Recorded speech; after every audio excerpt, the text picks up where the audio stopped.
What's going on YouTube? Ferocity here. Hope you guys are doing well, and it's officially here. Season 1 of Black Ops Cold War has arrived, and we have a lot of patch notes to go through. Now, I'm not going to read every single patch note because some of it's redundant. You don't want to hear it. So link down below in the description to the Charlie Intel article that I'm going to get all this information from. So let's go over the highlights and then take a second to reflect and see if it's enough content for how much they've hyped up Season 1. So let's get right into it. First things first, guys, the Battle Pass. Now, I have talked immensely about boycotting this thing. Please, again, I remind you, do not spend your money on the Battle Pass, at least for Season 1. Hit Activision where it hurts, in their wallet, because they continuously add anti-player mechanics into this game and into this franchise that affect the end product, affect the product that you play. Whether it's skill-based matchmaking, whether it's taking out content out of the launch product to just give it to you later, or launching the game in an unfinished state. What we saw with Black Ops Cold War at launch is not a finished game. That is not a fully stable game, especially for a series that releases a new game every year. When you have a yearly life cycle, to have a month of instability, that hurts your overall product, and we cannot reward this system that Activision is promoting time and time again. Anyways, in that Battle Pass, in the free Battle Pass, you get two weapons. You get the MAC-10 at Tier 15 and the Gorza, the Assault Rifle, at Tier 31. There's lots of other stuff in the Battle Pass, but please, again, do not buy it. Anyways, progress on your Battle Pass kit is now throughout the entire 3 titles, I guess you can call it, if you consider Warzone its own separate titles. So through Black Ops Cold War, Warzone, and Modern Warfare, everything is linked together, which is kind of neat to see what they're going to do with future Call of Duties if everything's going to be linked together. But once again, we have to see that they'll actually, do right by Cold War before we start supporting future games. Anyways, looks like they've reset everyone's levels down to 1. And you're going to have to restart that grind. Now they have added 1,000 levels into Black Ops Cold War Season 1. At level 50, you get a new prestige, new emblem, prestige key, weapon blueprint, and Battle Pass tier scale.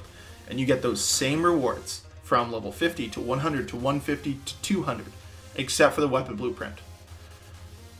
And then levels 250 to 1,000, you get a new prestige key every 50 levels. I really hate this way of prestiges. Like, to me, it's just really stupid. It's just really stupid.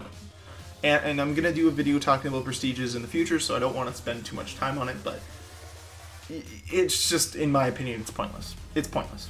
But that's just me.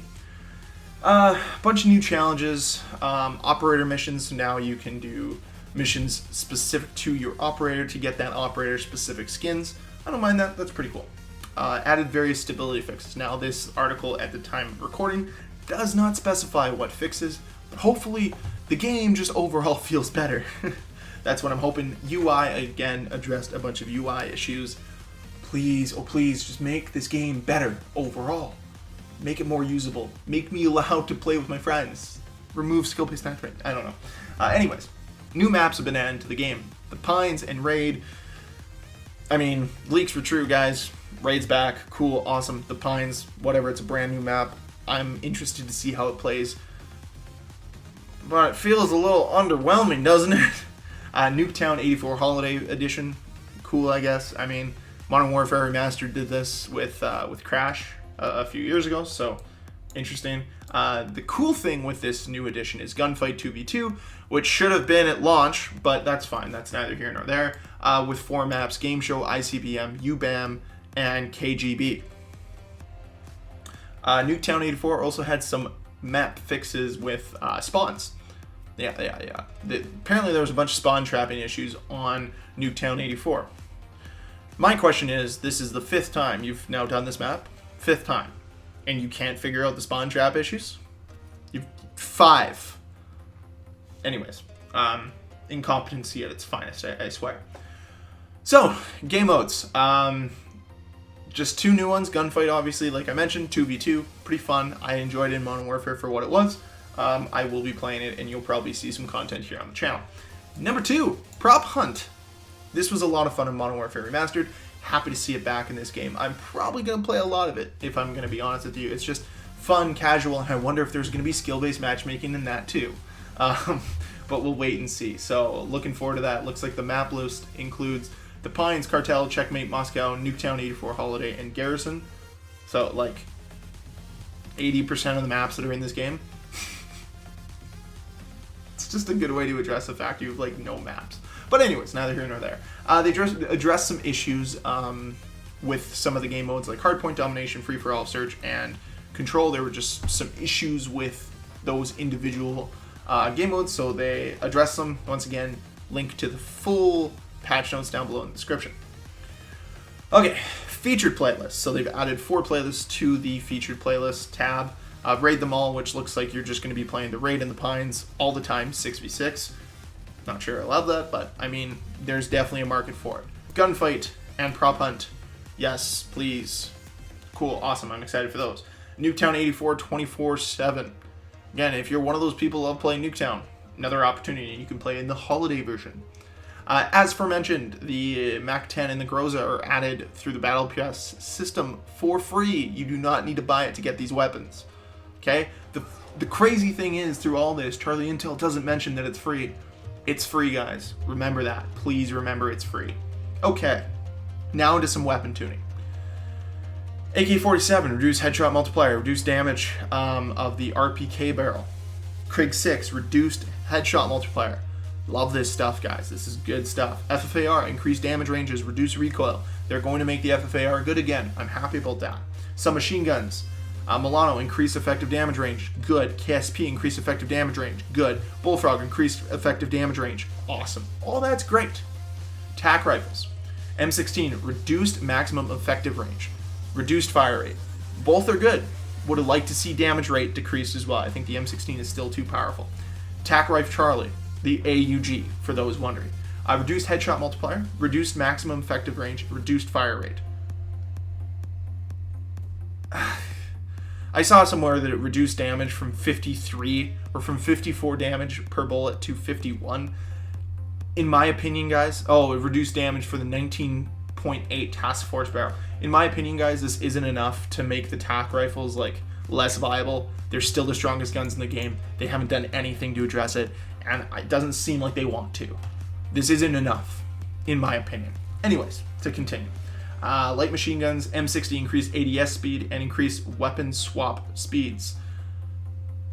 The LMGs need a decrease in damage, and they also need an increase in recoil. That's my opinion, though. We'll see what you guys think. Sniper rifles, increased damage multiplier for upper chest to allow for one-hit kills without attachments. That's in the M82, I believe is what it's called. And then just some recoil adjusted for higher shot power. Okay with it, whatever. Pistols, Magnum, increased effective damage range, increased fire rate. Do not care. No one uses the pistols in this game because they all use, that's right, the shotguns. The Howler 77, decreased damage range is good. Decreased damage range for the Task Force barrel, good. Shotgun Bravo, the Spaz, as I like to call it. I know it's called the Gallo, but the Spaz, I always call it. Decreased damage ranges, good. Decreased fire rate, great. Decreased damage range from the Task barrel, awesome. So, I'm glad the shotguns got a nerf. That's a good thing. Kind of makes my video that I'm releasing on Thursday a little obsolete, but that's fine. It's not the end of the world. Reduce the amount of general player knockback when being damaged by bullet weapons. I don't know what that means. I guess your player gets knocked back a bit. Maybe that's talking about flinch.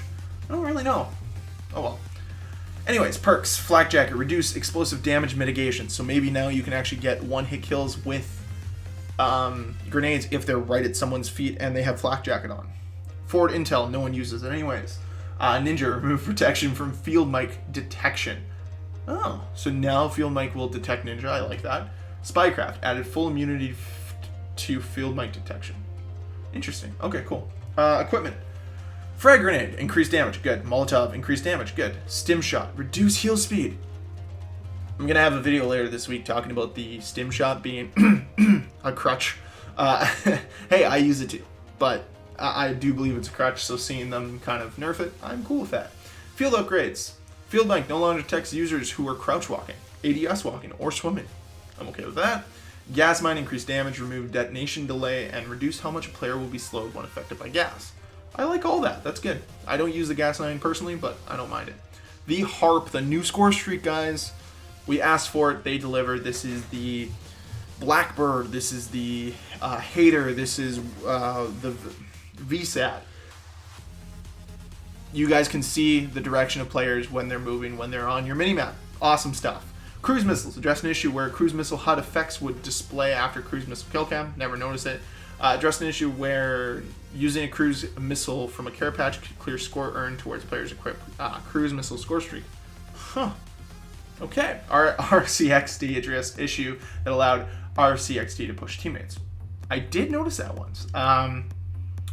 Quick Play will now display the player's last selected tab between core and hardcore by default. So there's no more quick play, which I'm okay with. Now it says, hey, this is what you played last time. We'll go right into it. I don't mind that. I've already noticed that, I've noticed. Zombies, added support for 2-player split screen. Stability fixes for zombies. Huge stuff. New weapons added again. Just to the mystery box, though. Okay, just to the mystery box, and that's only after you own it through the Battle Pass tiers. Looks like some other interesting stuff. Adjust to the Pack-a-Punch on, I can't pronounce this, Die Machine, who knows. I'm sure there's a proper way to say it, so I apologize for not saying it properly. Addressed a time-specific issue that caused Pack-a-Punch to become non-functional. I'd be pretty pissed if that happened. I haven't noticed it. Looks like they did a bunch of other fixes. I'm more than happy with that. Did some fixes Dead Ops Arcade 3 and Onslaught? Is this new map? New zombies map? I guess? I don't really know. Increased early spur. Oh, yes. Onslaught's the console exclusive thing. I don't have a PS5, so I wouldn't know. Looks like they've added the Pines as a map and Nuketown 84. They fixed various exploits. See, I wouldn't know this. PC, guys, okay? So I play PC as well. Stability fixes, huge stuff. And general, updated recommended driver for NVIDIA GPU and AMD GPU. Cool. That's neat. Addressed an issue that could cause the game to occasionally crash when quitting the game. How about the fact that the game just crashes all the time on my PC, so I stopped playing on my PC and play on my Xbox One, where it shuts off my Xbox One. I don't see anything noting that. Anyways, guys, overall, lots of content in here. I'd say like a decent amount. Still not that much. It feels like all of this should have been in the base game, and I feel that there's no reason that it couldn't have been. People want to cite, the pandemic or COVID. Yeah, then you delay your launch. Personally, that's what I think they should have done, but obviously Big Daddy Activision didn't want that to happen, which is again why I urge everybody to boycott the Battle Pass.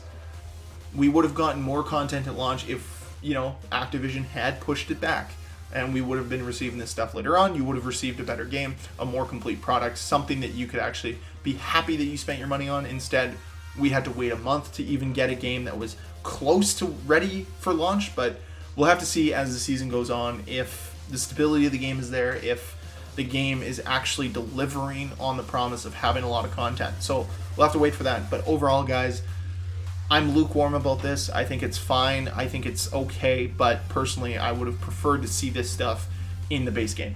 So I want to know your comments, your thoughts, your opinions down below in the comment section when it comes to Black Ops Cold War Season 1. I appreciate you guys for watching this video, and I would love it if you guys would hit the like button if you enjoyed it, and I'd enjoy it even more if you wanted to see more videos and you hit that subscribe button. So I'll see you guys on the next video. Thanks.